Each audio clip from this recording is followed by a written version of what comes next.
मोदी मंत्रिमंडल ने शपथ लेते ही अपना काम शुरू कर दिया है। चूंकि प्रधानमंत्री मोदी ने अपने मंत्रियों को जनता की उम्मीदों पर खरा उतरने के सख्त निर्देश दिए हैं, लिहाजा सभी मंत्री ऑन टाइम अपने अपने दफ्तर पहुंच गए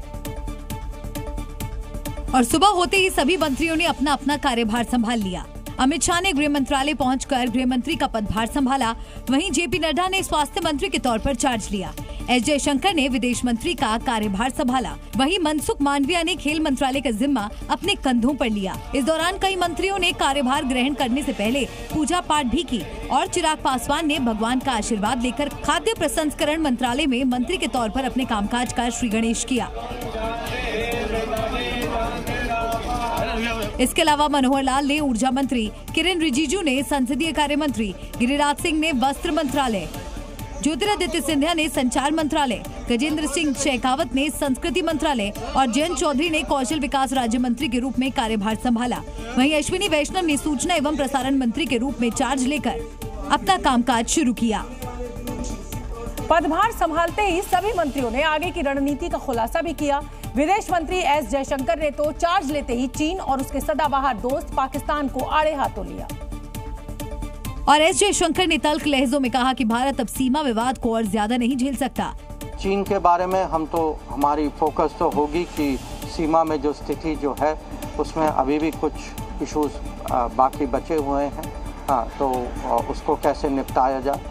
और पाकिस्तान के साथ ये भी आप जानते हैं कि विषय जो है सालों से वो जो आतंकवाद का विषय जो है, cross border terrorism, how do we find a solution to it so that cannot be the policy of a good neighbor. वहीं संसदीय कार्य मंत्री किरेन रिजिजू ने भी देश सेवा को प्राथमिकता दी। हर पॉलिटिकल पार्टी, हर एक सदस्य, सबका मकसद एक है, देश का सेवा। इसलिए पार्लियामेंट चलाने में सबका योगदान चाहिए, यही उम्मीद है। गिरिराज सिंह ने कपड़ा मंत्रालय को सबसे ज्यादा रोजगार देने वाला मंत्रालय बताया और दिन दुनी रात चौगुनी मेहनत से काम करने का वादा किया। सबसे बड़ा रोजगार देने का है और ये एक मूल मंत्र, एक मिशन है और मैं कोशिश करूंगा कि ज्यादा से ज्यादा रोजगार कैसे पैदा हो और फार्म से फैशन तक हम कैसे आए, जो प्रधानमंत्री का सपना है। वहीं सूत्रों से मिली जानकारी के मुताबिक विदेश मंत्री एस जयशंकर के पदभार संभालते ही चीन को काउंटर करने की तैयारियां तेज हो गईं। चीन को उसी की भाषा में अब जवाब देने का प्लान तैयार किया गया है। जानकारी के मुताबिक भारत भी चीन से सटी वास्तविक नियंत्रण रेखा पर 2 दर्जन से अधिक जगहों के नाम बदलेगा। मोदी 3.0 सरकार के इस फैसले के बाद सेना की तरफ से नए नक्शे जारी किए जाएंगे। इस कड़ी में 11 पहाड़ों, 4 नदियों और एक तालाब के अलावा करीब 1 दर्जन रिहायशी इलाकों के ऐतिहासिक तिब्बती नाम दर्ज किए जाएंगे। भारत का ये कदम चीन के उस पैंतरे का जवाब है जिसमें अरुणाचल प्रदेश में 30 जगहों के नाम बदलते हुए नया चीनी नक्शा जारी किया गया था। अगली खबर का रुख करेंगे। भले ही मोदी कैबिनेट का विस्तार हो गया और सभी मंत्री अपने काम में जुट भी गए, लेकिन कैबिनेट गठन को लेकर विपक्ष की तरफ से सवाल भी उठाए जाने लगे और ये सवाल एनडीए गठबंधन में शामिल पार्टियों के नेताओं को मिले विभागों को लेकर उठाए जा रहे हैं। आरजेडी नेता तेजस्वी यादव ने आरोप लगाया कि बिहार को कुछ नहीं मिला और जेडीयू को मोदी जी ने झुंझुना पकड़ा दिया। बिहार की वजह से आप प्रधानमंत्री बने और मंत्रालय जब बिहार के लोगों को दिया गया तो कहीं ना कहीं से झुंझुना जो है थमाया गया। वहीं शिवसेना उद्धव गुट के नेता संजय राउत ने भी मंत्रिमंडल गठन पर सवाल खड़े किए और बीजेपी के सहयोगी दलों को ये कहकर चिढ़ाया कि विभाग बंटवारे के बाद उनकी अतृप्त आत्मा भटक रही होगी। लगता है सभी आत्माएं अतृप्त हैं, खास करके एनडीए के उनके सहयोगी। शिवसेना उद्धव गुट के नेता आनंद दुबे ने भी कैबिनेट गठन पर सवाल खड़े किए और आरोप लगाया कि बीजेपी दोस्त नहीं गुलाम चाहती है। और कैबिनेट गठन को लेकर ये सवाल सिर्फ विपक्ष की तरफ से ही नहीं उठाए गए, बल्कि एनडीए में शामिल शिंदे गुट ने भी बीजेपी पर बड़े विभाग रखने का आरोप लगाया और अपनी नाराजगी जाहिर की। शिंदे गुट के नेता श्रीरंग बारने ने तो यहाँ तक कहा कि हम 7 सीट जीत कर आए हैं और हमें कम से कम एक कैबिनेट मंत्री पद मिलना ही चाहिए था। सारी ऐसी छोटी पार्टी है जैसे कि मांझी जी की, कुमारस्वामी जी की, उनके पार्टी के कुमार स्वामी जी के 2 MP है, मांझी जी का 1 MP है और पासवान जी का 5 MP है। तो हमें लगता था कि हमें कैबिनेट मंत्री एक दिया है, वो कैबिनेट मंत्री मिलने की अपेक्षा थी हमारी।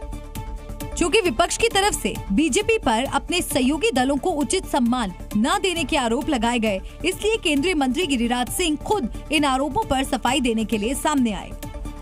ललन बाबू को पंचायती राज मंत्रालय दिया गया है, रामनाथ ठाकुर को एग्रीकल्चर दिया गया है, हमें वस्त्र मंत्रालय दिया गया है। मुजफ्फरपुर में जाके देखें क्या रोजगार वस्त्र मंत्रालय देता। उधर समाजवादी पार्टी के अध्यक्ष अखिलेश यादव ने एक बार फिर बीजेपी की कम सीटें आने पर तंज कसा है। अखिलेश यादव ने सैफई में प्रेस कॉन्फ्रेंस करते हुए कहा कि सरकार को जनता ने सबक सिखा दिया है। उन्होंने ये भी कहा कि सरकार अब ठीक से काम करेगी और अग्निवीर योजना को बंद कर देगी। अच्छा हुआ जनता के लिए कुछ काम करना शुरू किया है। मुझे उम्मीद है कि अग्निवीर व्यवस्था भी खत्म होगी, दिल्ली की सरकार ये फैसला लेगी और साथ ही साथ जो सरकारी नौकरियां जो भरी नहीं गई हैं उनको भरा जाएगा। प्रधानमंत्री नरेंद्र मोदी ने कैबिनेट की पहली बैठक में अपने मंत्रियों को खास निर्देश दिए। पीएम मोदी ने मंत्रियों को अपना काम पूरी जिम्मेदारी के साथ करने समेत कई बातों को ध्यान में रखने के लिए कहा, ताकि विकास का काम पहले की तरह ही चलता रहे। बताया गया कि विभागों का बंटवारा करने के बाद प्रधानमंत्री मोदी ने अपने मंत्रियों से कहा कि वो बेवजह बयानबाजी से बचें, जरूरी हो तो अपने मंत्रालय से संबंधित विषयों पर ही बात करें। मंत्री किसी भी मुद्दे पर प्रवचन देने से बचें। सभी मंत्री समय पर अपने दफ्तर पहुंचें, क्योंकि समय पर दफ्तर पहुंचने से कर्मचारियों पर अच्छा असर पड़ता है। साथ ही मंत्रालय के फैसले में राज्य मंत्री को भी शामिल करें और मंत्रालय से संबंधित जरूरी फाइलें राज्य मंत्रियों को भी भेजें। इस दौरान पीएम मोदी ने कहा कि विकसित भारत बनाना ही उनका लक्ष्य है। एक ही लक्ष्य, नेशन फर्स्ट, एक ही इरादा 2047 विकसित भारत। और मैंने पब्लिकली कहा है मेरा पल पल देश के नाम है। साथ ही पीएम ने अगले 5 सालों में सभी वादे पूरे करने का भरोसा भी दिया। एक निजी टीवी चैनल से बात करते हुए पेट्रोलियम और प्राकृतिक गैस मंत्री हरदीप सिंह पुरी ने एक बड़ा बयान दिया। पेट्रोलियम मंत्रालय का कार्यभार संभालने के बाद उन्होंने कहा कि केंद्र सरकार पेट्रोल, डीजल और प्राकृतिक गैस को जीएसटी के दायरे में लाने की कोशिश करेगी। हालांकि पेट्रोल और डीजल को जीएसटी के तहत लाने के लिए राज्यों की सहमति होनी जरूरी होगी, क्योंकि उनके लिए ईंधन और शराब राजस्व के प्रमुख स्रोत हैं। लेकिन अगर पेट्रोल, डीजल और प्राकृतिक गैस को जीएसटी के दायरे में लाया जाता है तो पेट्रोल, डीजल के दाम मौजूदा कीमत से काफी कम हो सकते हैं। जीएसटी के दायरे में पेट्रोल और डीजल के आने के बाद आम लोगों को फायदा होगा और उनका खर्च घटेगा। तो वहीं केंद्र और राज्यों की कमाई भी कम होगी, क्योंकि जीएसटी के तहत अधिकतम टैक्स स्लैब 28% का है। लिहाजा सरकार ऐसा भी कर सकती है कि पेट्रोल, डीजल के लिए जीएसटी के स्लैब में कुछ संशोधन करे और अलग से स्लैब बना दिया जाए जो 28% से ज्यादा का हो। इस तरह सरकार टैक्स के जरिए होने वाली इनकम में आने वाली कमी की भरपाई कर पाएगी।